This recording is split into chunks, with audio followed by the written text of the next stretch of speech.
ஒரு குருட கூப்பிட்டான், பர்த்திமேயுவின் குருட, இயேசுவே இயேசுவே தாவீதின் குமாரனே எனக்கு இறங்கும், என் வாழ்க்கையில இறங்கும், ஒரு அற்புதம் செய்யுங்க கேட்டாங்க.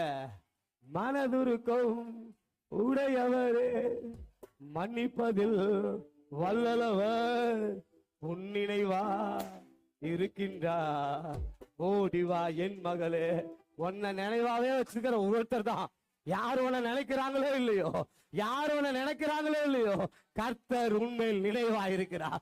கர்த்தர் உண்மையில் நினைவாயிருக்கிறார். உனக்கு இறங்கும்படி அவர் காத்திருக்கிறார். உன் வாழ்க்கையை மாற்றும்படி அவர் காத்திருக்கிறார். உன் எதிர்காலத்தை மாற்றும்படி அவர் காத்திருக்கிறார். உன் படிப்பு காரியத்தை மாற்றும்படி கர்த்தர் காத்திருக்கிறார். உன்னை ஞானத்தால் நிறைக்கும்படி கர்த்தர் காத்திருக்கிறார். எந்த இடத்துல என்ன பேசணும் உனக்கு வெளிப்படுத்தும்படி கர்த்தர் காத்திருக்கிறார். உன்னை அபிஷேகம் பண்ணும்படி கர்த்தர் காத்திருக்கிறார். உன் மேல ஜெப ஆவியை ஊற்றும்படி கர்த்தர் காத்திருக்கிறார். உன் மேல விண்ணப்பத்தின் அறிவாரியை ஊற்றும்படி கர்த்தர் காத்திருக்கிறார். உன்னை பயன்படுத்தும்படி கர்த்தர் காத்திருக்கிறார். கர்த்தர் காத்திருக்கிறார். தேவனுக்கு பயனுள்ள பாத்திரமா, அவர் விரும்புகிற பாத்திரமா, உமக்கு பிரியமானதை செய்ய எனக்கு போதித்தருளும். உடைய நல்ல ஆவி, நல்ல ஆவி என்னை செம்மையான பாதையில் நடத்தட்டும்பா. செம்மையான பாதையில் நடத்தட்டும்பா. வருடங்கள் கடந்து வந்துட்டோம்பா.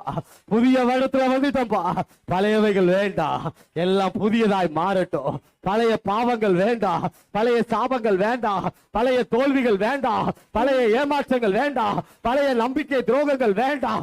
எல்லாம் புதியதாய் மாறட்டும், எல்லாம் புதியதாய் மாறட்டும். தினம் தோற்று போகிற வாழ்க்கை எனக்கு பிடிக்கல. பாவ உலகத்தை என்னால ஜெயிக்க முடியல. எப்படியாவது என்னை மீட்டுக் கொள்ளுங்கப்பா, என்னை மீட்டுக் கொள்ளுங்கப்பா. நான் பயன்படலும்பா. உமக்கு வைராக்கியமா நிற்கணும்பா. ஒரு யாசகேலை போல தைரியமா எழும்பணும்பா. யாசகேலை போல சிசராவை எழும்பி நிற்கிற ஒரு தைரியம் உள்ள மகளா எழும்பணும்பா. சிஸ்டர், ஒரு பாலாக்கா கூட கர்த்தர் நம்பலங்க.